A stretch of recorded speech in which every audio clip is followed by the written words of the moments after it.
Welcome to BPSC maker. दोस्तों आज है 21 जुलाई 2021 और 21 जुलाई 2021 से बिहार करंट अफेयर्स और साथ ही राष्ट्रीय और अंतर्राष्ट्रीय घटनाओं सहित करंट अफेयर्स के जितने भी प्रश्न बनेंगे वो सभी मैं आपको इस वीडियो में बताऊंगा। ये वीडियो आपके लिए बीपीएससी सहित Bihar SSC, Bihar SI, ESI, CDPO, Bihar police और वो तमाम परीक्षाएं जो खास करके बिहार मैच होती है। अगर आप घर बैठे बिहार मैच होने वाले इन सभी परीक्षाओं की तैयारी में लगे हैं तो यहाँ से आप अपनी तैयारी को बेहतर कर सकते हैं। अगर आपने चैनल पे पहली बार विजिट किया तो आपको बता दूं कि जनवरी से लेकर अब तक यहाँ पर जितने भी वीडियो अपलोड हुए हैं सभी को मैंने प्लेलिस्ट में अरेंज किया। आप वहां पर जाके सारे वीडियो को देख सकते हैं।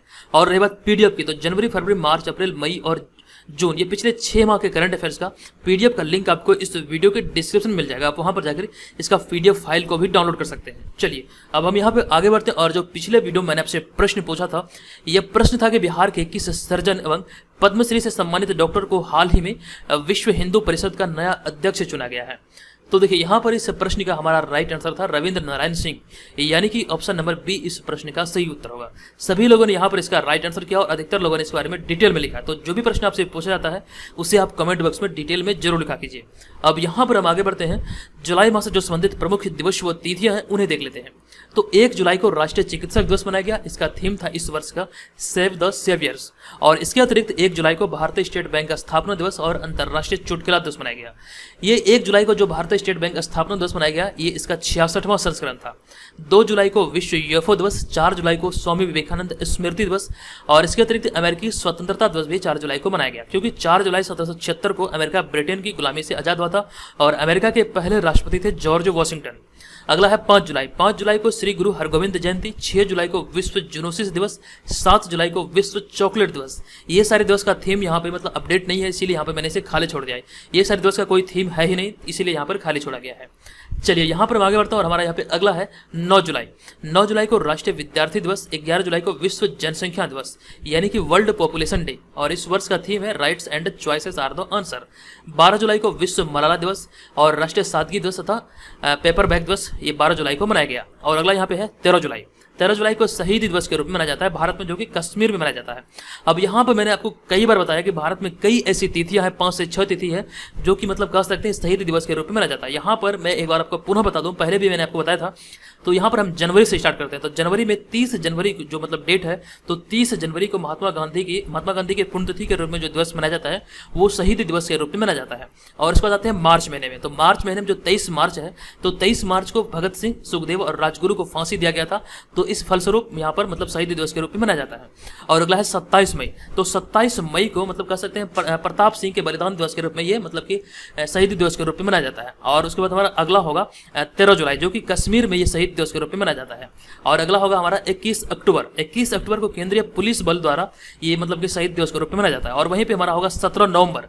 नवंबर में जो मतलब कि 17वां दिन होता है, तो 17 नवंबर को ओडिशा मतलब कि ओडिशा सरकार द्वारा लाला लाजपत राय की जो मतलब कि स्मृति के रूप में इस शहीद दिवस को मनाया जाता है। तो यहाँ से आपको मतलब इतने सारे दिवस को याद रखना है। यहाँ पर मैंने आपको बताया 30 जनवरी, 23 मार्च, 27 मई और फिर 13 जुलाई, 21 अक्टूबर तथा 17 नवंबर। ये मतलब कुल 6 मतलब तिथि है जो कि मतलब भारत में शहीद दिवस के रूप में मनाया जाता है। ये सारी चीज यहाँ से आपको याद रखना है। और यहाँ पे हमारा अगला है 14 जुलाई। 14 जुलाई को वायु परीक्षा दिवस, 15 जुलाई को थरापंथ स्थापना दिवस जो कि जैन धर्म से संबंधित है। और इसके अलावा 15 जुलाई को विश्व युवा कौशल दिवस भी मनाया जाता है। और यहाँ पे हम बढ़ते हैं आगे। यहाँ पे हमारा अगला होगा 16 जुलाई। 16 जुलाई को साझा सेवा केंद्र यानी कि सीएससी दिवस के रूप में मनाया जाता है। 17 जुलाई को अंतर्राष्ट्रीय न्याय दिवस और इस वर्ष का इसका थीम है डिजिटल अर्थव्यवस्था में मतलब कि सामाजिक न्याय। और है 18 जुलाई। 18 जुलाई को नेल्सन मंडेला दिवस मनाया जाता है। और नेल्सन मंडेला से संबंधित जो मतलब महत्वपूर्ण प्रश्न निकल के सामने आते हैं वो सारे मैं आपको ऑलरेडी 18 जुलाई वाले वीडियो में बता चुका हूँ। और यहाँ पे हमारा अगला है जुलाई का तीसरा रविवार, यानी कि इस वर्ष जो पड़ा है जुलाई का तीसरा रविवार, ये 18 जुलाई को ही पड़ा है। और जुलाई का तीसरा रविवार जो मनाया जाता है ये राष्ट्रीय आइसक्रीम दिवस के रूप में मनाया जाता है। और 19 जुलाई को प्रथम स्वतंत्रता सेनानी मंगल पांडे का जन्म दिवस के रूप में मनाया जाता है। तो यहाँ से ये सारे दिवस को यहाँ से आपको याद रखना है। जैसे जैसे ये डेट आगे बढ़ेगा वैसे वैसे सारी चीजों को मैं अपडेट करता चलूंगा। अब यहाँ पर हम आगे बढ़ते हैं, आपको ले चलते हैं सीधे पहले प्रश्न को। एक एक करके मैं आपको सारे प्रश्न बताऊंगा और इनसे संबंधित जो भी महत्वपूर्ण तथ्य होंगे वो भी आपके साथ डिस्कस करूंगा। तो आपको इस पूरे वीडियो को ध्यानपूर्वक देखना है और जो वीडियो के अंत में जो प्रश्न पूछा जाएगा उसका आंसर आपको कमेंट बॉक्स में कमेंट करके देना है। तो यहाँ पर आज का हमारा पहला प्रश्न है कि हाल ही में बिहार के किन जिलों में फ्लोटिंग सोलर पावर प्लांट बनाया जा रहा है या फिर लगाया जा रहा है। तो देखिए यहाँ पर इस प्रश्न का जो राइट आंसर होगा ये होगा दरभंगा और सुपौल। ये दो जिलों में मतलब कि फ्लोटिंग सोलर पावर प्लांट लगाया जा रहा है। अब यहाँ पर मैं आपको इस प्रश्न के बारे में बता दूं कि हाल ही में अक्षय ऊर्जा यानी कि रिन्यूएबल एनर्जी के क्षेत्र में दो जिलों जो कि दरभंगा और सुपौल में फ्लोटिंग यानी कि तैरता हुआ सोलर पावर प्लांट लगाया जा रहा है। यहाँ पर जो आप इस इमेज में देख रहे हैं यही वो मतलब कि कह सकते हैं तैरता हुआ सोलर प्लांट होता है। ये हालांकि यहाँ पर दरभंगा और सुपौल का नहीं है, एक तरह मैं समझाने के लिए यहाँ पर इस इमेज को लगाया कि इसी प्रकार से मतलब कि ये फ्लोटिंग सोलर पावर प्लांट लगाया जाता है। अब यहाँ पर आगे लिखा गया कि इसके अंतर्गत दरभंगा में 1.6 मेगावाट और सुपौल में 525 किलोवाट का एक फ्लोटिंग सोलर पावर प्लांट तैयार किया जा रहा है। अब यहाँ पर आगे लिखा गया कि इस सोलर पावर प्लांट को तैयार किए जाने का काम पायलट प्रोजेक्ट के तहत शुरू किया गया है, जिससे कि एक वर्ष नहीं बल्कि इस वर्ष दिसंबर तक बनकर तैयार हो जाने की उम्मीद है। तो यहाँ से मतलब ये जो मतलब तैयार होने का जो अनुमान है इस वर्ष 2021 में ये दिसंबर तक बनकर ये रेडी हो जाएगा। आपको यहाँ से कुछ चीजें जो याद रखने लायक है वो आपको यहाँ से याद रखना है कि बिहार में दो जगहों पे जो कि दरभंगा और सुपौल में इसका निर्माण किया जा रहा है। अब यहाँ पे आपसे एग्जाम में पूछा जा सकता है कि दरभंगा में जो मतलब इसका निर्माण किया जा रहा है मतलब कि इसका क्षमता कितना है, तो 1.6 मेगावाट और वहीं पे सुपौल का जो क्षमता होगा ये 525 किलोवाट होगा। तो ये सारी जानकारी यहाँ से आपको याद रखना है। चलिए यहाँ पर अब आगे बढ़ते हैं और यहाँ पर मैं आपको दरभंगा जिले के बारे में कुछ इन्फॉर्मेशन मैप से बता दूं, क्योंकि यहाँ से भी प्रश्न आपके बनते हैं। इस तरह के प्रश्न बीपीएससी में पूछे गए हैं, तो इसीलिए इस सेक्शन को ऐड किया गया है क्योंकि यहाँ से भी आपके प्रश्न छूटने ना पाए। आप लोग ने डिमांड किया था कि मतलब मैप वाले सेक्शन को भी सर यहाँ पर ऐड कीजिए जिससे बहुत ज़्यादा हेल्प मिलेगी, तो यहाँ पर इसलिए इसे ऐड किया गया है। तो यहाँ पर सबसे पहला जो इंपॉर्टेंट प्रश्न बनेगा वो ये है कि मतलब दरभंगा जिले की सीमा कितने जिलों के साथ अपनी सीमा को साझा करता है।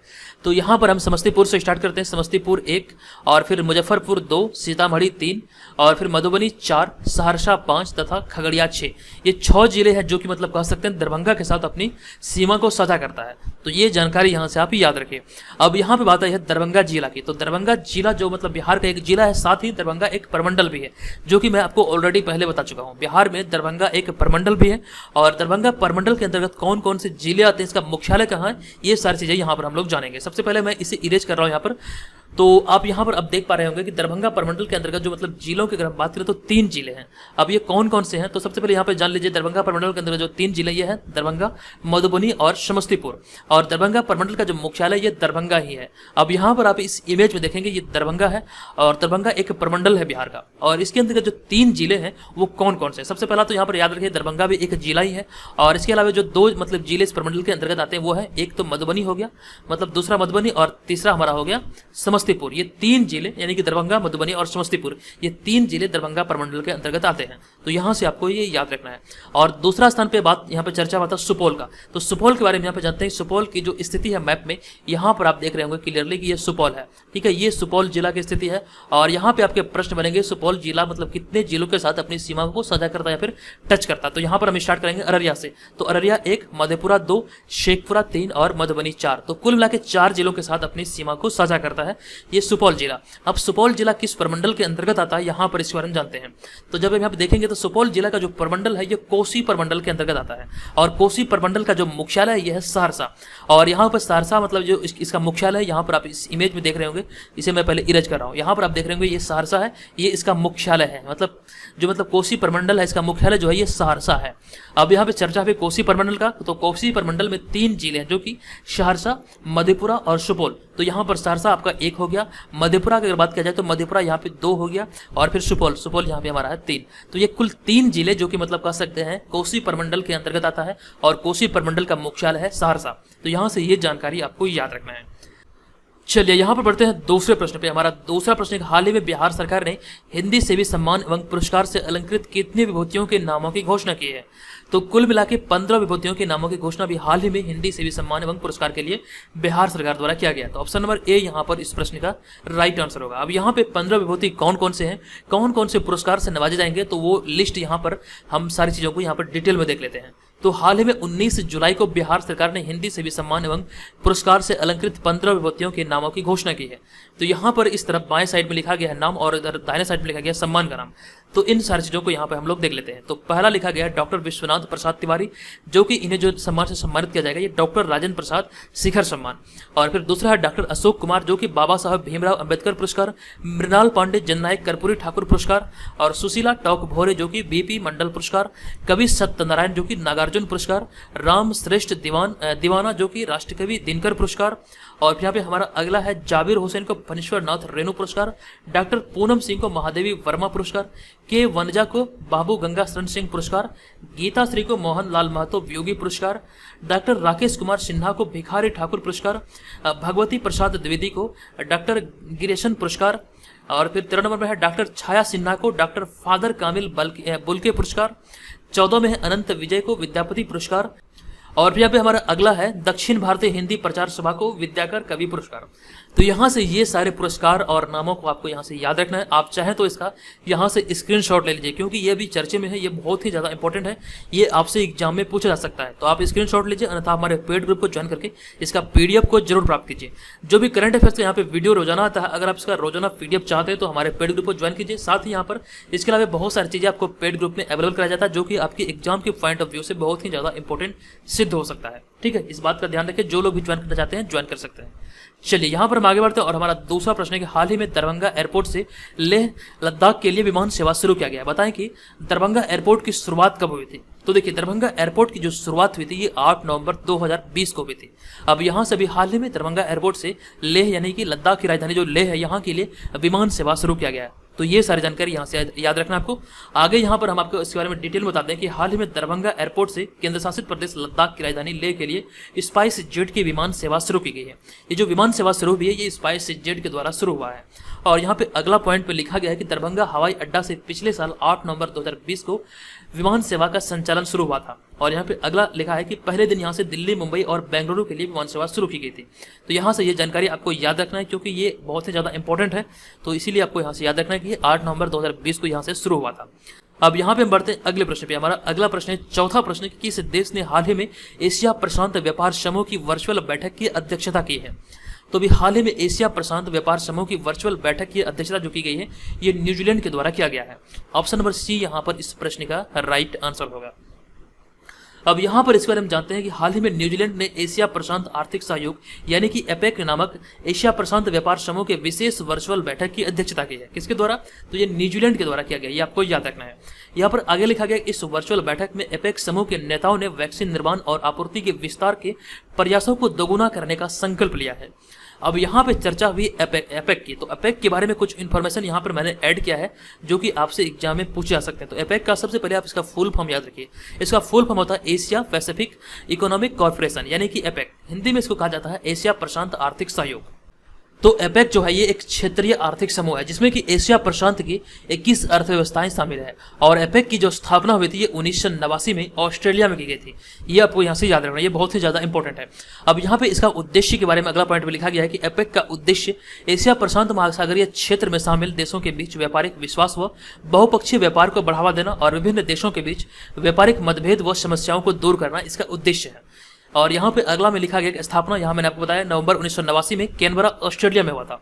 और इसके जो संस्थापक थे ये थे बॉब हॉक, और इसका मुख्यालय है सिंगापुर में। तो ये सारी जानकारी यहाँ से आप एपेक से संबंधित याद रखिए। चलिए बढ़ते हैं अगले प्रश्न पे। हमारा अगला प्रश्न, हाल ही में किसी पंजाब कांग्रेस का अध्यक्ष नियुक्त किया गया है। तो देखिए यहाँ पर इस प्रश्न का जो राइट आंसर होगा, पंजाब कांग्रेस का अध्यक्ष अभी हाल ही में नवजोत सिंह सिद्धू को नियुक्त किया गया है। ऑप्शन नंबर सी यहाँ पर इस प्रश्न का सही उत्तर हो जाएगा। अब यहाँ पर इसके बारे में जानते हैं कि हाल ही में कांग्रेस पार्टी ने नवजोत सिंह सिद्धू को पंजाब विधानसभा चुनाव से पहले पंजाब कांग्रेस का मतलब कि अध्यक्ष नियुक्त किया है। और इसके साथ 4 कार्यकारी अध्यक्ष भी बनाए गए हैं। आप यहाँ पर इस इमेज में देख रहे हैं, यही है नवजोत सिंह सिद्धू। अब यहाँ पे आगे लिखा गया है, देखिए यहाँ पे 9 छूट गया है। तो नवजोत सिंह सिद्धू बीजेपी की ओर से अमृतसर लोकसभा सीट में मतलब सीट से 2004 से लेकर 2014 तक सांसद भी रह चुके हैं।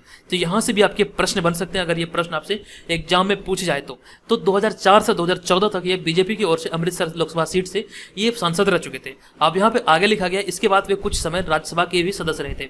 पंजाब के पटियाला में जन्मे नवजोत सिंह सिद्धू 1983 से 1999 तक भारतीय क्रिकेट टीम का हिस्सा भी रहे थे। ये भारतीय क्रिकेट टीम के मतलब कि बल्लेबाज थे। तो ये भी बात यहाँ से आपको ध्यान रखना है। नवजोत सिंह सिद्धू का भी हाल ही में पंजाब कांग्रेस का अध्यक्ष नियुक्त किया गया है। अब यहाँ पर बात आई है कांग्रेस पार्टी की। तो कांग्रेस पार्टी से संबंधित बहुत सारे प्रश्न बनते हैं जो कि आपसे एग्जाम में पूछे जा सकते हैं, वो सारे को यहाँ हम लोग देखते हैं। तो भारतीय राष्ट्रीय कांग्रेस भारत की एक प्रमुख राजनीतिक दल है और इसकी जो स्थापना हुई थी ब्रिटिश राज में 28 दिसंबर 1885 को एवो ह्यूम और दादा भाई नौरोजी के द्वारा किया गया था। यहाँ से यह प्रश्न आपसे एग्जाम में पूछा जा सकता है कि इसकी स्थापना कब हुई थी। तो आपको ये याद रखना है कि 28 दिसंबर 1885 को ब्रिटिश शासनकाल के दौरान इसकी स्थापना एवो ह्यूम और दादा भाई नौरोजी के द्वारा किया गया था। और दादा भाई नौरोजी को grand old man of India के नाम से भी जाना जाता है। ये भी जानकारी यहाँ से आप याद रखिए। यहाँ पर अगला पॉइंट में लिखा गया कि इसका पहला अधिवेशन 72 प्रतिनिधियों की उपस्थिति के साथ 28 दिसंबर 1885 को बॉम्बे के गोकुल दास तेजपाल संस्कृत महाविद्यालय में हुआ था, जिनमें कि व्योमेश चंद्र बनर्जी को अध्यक्ष नियुक्त किया गया था और व्योमेश चंद्र बनर्जी बंगाल के थे। यहाँ पे अगला पॉइंट लिखा गया कि कांग्रेस की स्थापना के समय भारत का वायसराय लॉर्ड डफरिन था। मोस्ट इंपॉर्टेंट पॉइंट है, यहाँ से आपके प्रश्न बन सकते हैं। तो ये आपको याद रखना है कि कांग्रेस की स्थापना के समय भारत का जो वायसराय था ये लॉर्ड डफरिन था। और कांग्रेस की स्थापना जो हुई थी यहाँ पर मैं ऑलरेडी आपको बता दिया। तो 28 दिसंबर 1885 को इसकी स्थापना हुई। इसका मुख्यालय नई दिल्ली में अकबर रोड में स्थित है, ये आप ध्यान रखिए। और इसके जो वर्तमान में अध्यक्ष है मतलब कि भारतीय राष्ट्रीय कांग्रेस की, ये है सोनिया गांधी। चलिए यहाँ पे बढ़ते हैं अगले प्रश्न पे। हमारा अगला प्रश्न छठा प्रश्न है, हाल ही में गूगल ने हाल ही में कादम्बरी गंगुली के किस जन्मदिन पर उनके सम्मान में एक डूडल बनाया है। आई होप कि आप डूडल को समझ रहे हैं। तो यहाँ पर देखिए इस प्रश्न का जो राइट आंसर होगा ये हमारा होगा ऑप्शन नंबर बी, यानी कि 160वें जन्मदिन के अवसर पर ये डूडल बनाया गया है गूगल के द्वारा। ऑप्शन नंबर बी यहाँ पर इस प्रश्न का सही उत्तर होगा। अब यहाँ पर इसके बारे में जानते हैं कि गूगल द्वारा हाल ही में कादम्बरी गंगुली के 160वें जन्मदिन के अवसर पर उनके सम्मान में एक डूडल बनाया गया है। अब यहाँ जो आप इस इमेज में देख रहे हैं यही है कादम्बरी गंगुली। अब यहाँ पे आगे अगला पॉइंट में लिखा गया है कादम्बरी गंगुली 1884 में कलकत्ता मेडिकल कॉलेज में भाग लेने वाले पहली भारतीय महिला थी, अर्थात वे भारत की पहली महिला डॉक्टरों में से एक थी। यहाँ पे अगला पॉइंट में लिखा गया है कादम्बरी गंगुली का जन्म चंदसी नामक गांव में हुआ था, जो पहले पश्चिम बंगाल के अंतर्गत आता था, लेकिन वर्तमान में चंदसी गांव जो है ये बांग्लादेश के बारिसाल जिले में आता है। अब यहाँ पर मैं आपको एक पॉइंट जो ऐड करना भूल गया वो मैं आपको बता रहा हूँ, मतलब भारत की प्रथम महिला ग्रेजुएट। आपको यहाँ पे ध्यान रखना है कि भारत की प्रथम महिला ग्रेजुएट जो है यह है कादम्बरी गंगुली और इसका जो जन्म हुआ था ये चंदसी नामक गांव में हुआ था, जो कि पश्चिम बंगाल में पड़ता है। लेकिन अभी हाल ही में नहीं बल्कि जो इसका बंटवारा जब हुआ ये पश्चिम बंगाल के हिस्से में चले गया, तो वर्तमान में ये पश्चिम बंगाल के बारिसाल जिले में है। तो जब भी कभी आपसे एग्जाम में यह प्रश्न पूछा जाए कि भारत की प्रथम महिला ग्रेजुएट कौन थी, तो आपको इनका नाम याद आना चाहिए। कादम्बरी गंगुली इस प्रश्न का राइट आंसर होगा। अब यहाँ पर बढ़ते हैं आगे, बात आई है गूगल की। तो गूगल के बारे में कुछ चीज़ें यहाँ पर मैंने ऐड किया है। गूगल की स्थापना अमेरिका देश में हुई थी। इसके संस्थापक लैरी पेज और सर्गे ब्रिन अमेरिका देश के नागरिक हैं और इस तरह से गूगल एक अमेरिकी कंपनी है। कई सारे लोगों के मन में सवाल उठता है कि मतलब गूगल कहाँ की कंपनी, तो गूगल अमेरिकन कंपनी है। यहाँ पे आगे लिखा गया इसका हेडक्वार्टर अमेरिका के कैलिफोर्निया में स्थित है और वर्तमान में गूगल के CEO हैं भारत के सुंदर पिचाई। तो ये सारी जानकारी यहाँ से आप याद रखिए। चलिए अब यहाँ पे बढ़ते हैं अगले प्रश्न पे। हमारा अगला प्रश्न है हाल ही में जारी पुस्तक दो इंडिया स्टोरी निम्नलिखित में से किसके द्वारा लिखा गया है। तो दो इंडिया स्टोरी नामक पुस्तक जो लिखा गया है ये विमल जालान के द्वारा लिखा गया है। RBI के पूर्व गवर्नर थे विमल जालान, इन्हीं के द्वारा ये लिखा गया है। अब यहाँ पर इस पर हम जानते हैं हाल ही में रिजर्व बैंक ऑफ इंडिया के पूर्व गवर्नर विमल जालान ने दो इंडिया स्टोरी नामक पुस्तक लिखा है। यह पुस्तक भारत के आर्थिक इतिहास पर केंद्रित है, जिसमें कि भारतीय अर्थव्यवस्था का इतिहास और वर्तमान राजनीतिक अर्थव्यवस्था पर प्रकाश डाला गया है। यहाँ से आपको इस पुस्तक के बारे में पूछा जा सकता है, तो आपको याद रखना है यह जो पुस्तक केंद्रित है ये भारत के इतिहास पर केंद्रित है, आर्थिक इतिहास पर यह केंद्रित है। ये बात आपको यहाँ से याद रखना है। अब यहाँ पे अगला पॉइंट में लिखा गया कि इससे पहले विमल जालान ने India then and now, India ahead जैसी किताबें भी लिखी है। और यहाँ पे एक इंपॉर्टेंट फैक्ट लिखा गया कि विमल जालान 1997 से 2003 तक भारत के RBI के गवर्नर थे और वे 20वें गवर्नर थे। तो ये भी जानकारी यहाँ से आप याद रखेंगे। अब देखिए यहाँ पर बात आई है RBI की। तो RBI से संबंधित कुछ चीजें हैं जो कि आपसे एग्जाम में पूछे जा सकते हैं, उन्हें यहाँ पर देख लेते हैं। RBI यानी कि रिजर्व बैंक ऑफ इंडिया। तो RBI reserve bank of India की स्थापना भारतीय रिजर्व बैंक अधिनियम 1934 के प्रावधानों के अनुसार 1 अप्रैल 1935 को हुई थी और रिजर्व बैंक का केंद्रीय कार्यालय प्रारंभ में कोलकाता में स्थापित किया गया था, जिसे कि 1937 में अस्थायी रूप से मुंबई में स्थानांतरित किया गया। और RBI के गवर्नर की नियुक्ति वित्त मंत्री के सलाह पर प्रधानमंत्री द्वारा किया जाता है। ये इंपॉर्टेंट पॉइंट है, इसे आपको याद रखना है कि RBI के गवर्नर की जो नियुक्ति होती है वो प्रधानमंत्री के द्वारा की जाती है, लेकिन इसकी जो सलाह जो देती है वो वित्त मंत्री के सलाह के आधार पर ही इसकी नियुक्ति प्रधानमंत्री के द्वारा किया जाता है। जाता है। और यहाँ पे अगला में लिखा गया प्रतीक चिन्ह। तो आरबीआई का जो प्रतीक चिन्ह है ये ताड़ का पेड़ और बाघ है। यहाँ पर आरबीआई के लोगों में भी इसे देख सकते हैं। अगला है इसका मुख्यालय मुंबई में है और अभी वर्तमान में गवर्नर है शक्ति कांत दास, जो कि 25वें गवर्नर है और ये उर्जित पटेल की जगह पे है। ये सारी जानकारी यहाँ से आरबीआई से संबंधित याद रखिए। अब बढ़ते हैं यहाँ पर हम अगले प्रश्न पे। हमारा जो अगला प्रश्न है 8वां प्रश्न, यह कि गूगल के द्वारा भारत में कहाँ पर हाल ही में अपना गूगल क्लाउड रीजन स्थापित मतलब करने का घोषणा किया गया है। तो इसका सही आंसर होगा ऑप्शन नंबर डी, यानी कि दिल्ली एनसीआर में ये गूगल क्लाउड रीजन स्थापित करने का घोषणा भी हाल ही में गूगल कंपनी के द्वारा किया गया है। अब यहाँ पर इसके बारे में जानते हैं, हाल ही में गूगल ने दिल्ली एनसीआर में गूगल क्लाउड रीजन स्थापित करने का घोषणा किया है, जिससे कि भारत और एशिया पैसिफिक में सेवाएं प्रदान होगा। ये बात आपको ध्यान रखना है। और यहाँ पे अगला पॉइंट लिखा गया, क्योंकि ये चर्चे में है, तो यहाँ से आपका ये प्रश्न बन सकता है कि भारत में गूगल का पहला क्लाउड कहाँ पर स्थापित किया गया था। तो यहाँ पर मैंने ऐड किया है कि भारत में पहला गूगल क्लाउड 2017 में मुंबई में स्थापित किया गया था और वर्तमान में पूरे विश्व में कुल 26 गूगल क्लाउड रीजन स्थापित है। तो ये सारे फैक्ट जो कि बहुत ही ज़्यादा इंपॉर्टेंट है, यहाँ से आपको जो याद रखना है वो ये याद रखना है कि अभी हाल ही में दिल्ली एनसीआर के में इसे स्थापित करने का घोषणा किया गया है और इसका जो पहला जो स्थापित हुआ था 2017 में मुंबई में स्थापित किया गया था। ठीक है, तो ये सारी जानकारी यहाँ से आप याद रखिए। चलिए अब यहाँ पे बढ़ते हैं अगले प्रश्न पे। हमारा अगला प्रश्न है कि निम्नलिखित में से किसने हाल ही में अपेक्षित हानि आधारित टेस्टिंग पैमाने यानी कि expected loss based rating scale के लिए एक ढांचा पेश किया है, एक नया ढांचा पेश किया है, किसके द्वारा। तो देखिए यहाँ पर इस प्रश्न का राइट आंसर होगा हमारा ऑप्शन नंबर ए, यानी कि सेबी इस प्रश्न का सही उत्तर होगा। अब यहाँ पर इसके बारे में जानते हैं कि हाल ही में भारतीय सुरक्षा विनिमय बोर्ड यानी कि security exchange board of India अर्थात सेबी ने अपेक्षित हानि आधारित रेटिंग पैमाने अर्थात expected loss based rating scale के एक नया ढांचा पेश किया है सेबी के द्वारा, यानी कि भारतीय सुरक्षा विनिमय बोर्ड के द्वारा ये कि पेश किया गया है।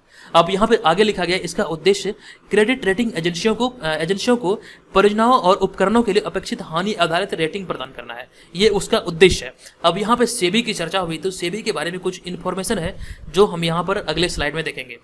तो यहाँ पर सेबी के बारे में आपको बता दूं कि सेबी अर्थात भारतीय प्रतिभूति एवं विनिमय बोर्ड, इसका उद्देश्य शेयर बाजार में निवेशकों को सुरक्षा प्रदान करना है और साथ ही संस्था ट्रेडर्स और निवेशकों को किसी भी प्रकार के धोखाधड़ी और स्कैम के खिलाफ मदद करना ही इसका उद्देश्य है।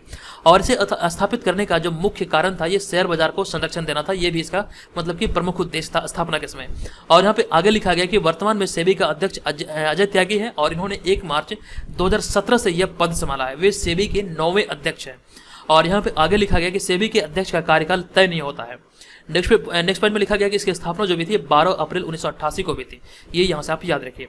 और इसकी जो वैज्ञानिक मान्यता जो इसे मिली थी 30 जनवरी 1992 को मिली थी और इसका जो मुख्यालय मुंबई में है और अभी मैंने आपको बताया इसका जो अध्यक्ष है ये है अजय त्यागी। तो ये सारी जानकारी यहाँ से आपको सेबी से संबंधित याद रखना है। चलिए यहाँ पर बढ़ते हैं अगले प्रश्न पे। हमारा अगला प्रश्न 10वां प्रश्न, हाल ही में मनाए गए हरेला त्योहार का संबंध कहाँ से है, किस राज्य से है। तो देखिए यहाँ पर इस प्रश्न का जो राइट आंसर होगा ये होगा हमारा ऑप्शन नंबर डी, यानी कि उत्तराखंड से इसका संबंध है। यहाँ पर इसके बारे में आपको विस्तार से बता दूं कि हरेला त्योहार का संबंध उत्तराखंड से है। हरेला पर्व के साथ ही सावन का महीना शुरू होता है और हरेला पर्व से 9 दिन पहले घर के मंदिर में कई प्रकार का अनाज टोकरी में बोया जाता है और फिर माना जाता है कि टोकरी में अगर अच्छी उपज उपज जो हो अच्छी तरह से अनाज उगा हो तो इस बार अच्छी फसल होगी, ये कि ऐसी धारणा है वहाँ पर। और यहाँ पर आप इस इमेज में देखकर सारी चीज़ें समझ रहे होंगे। यहाँ पे अगला पॉइंट में लिखा गया अनाज काटने से पहले कई पकवान बनाकर देवी देवताओं को भोग लगाया जाता है, जिसके बाद पूजा की जाती है। तो यहाँ पर आपको याद रखना इसका संबंध, सबसे पहले आप यहाँ पर यही ध्यान रखें इसका संबंध उत्तराखंड से। और यहाँ पे बेसिक सी जो जानकारी है इस पर्व में क्या होता है बस वो चीज़ याद रखिए। लेकिन सबसे ज़्यादा जो महत्वपूर्ण यहाँ पर यही है कि ये कहाँ मनाया जाता है, तो ये उत्तराखंड मनाया जाता है, बस बात खत्म।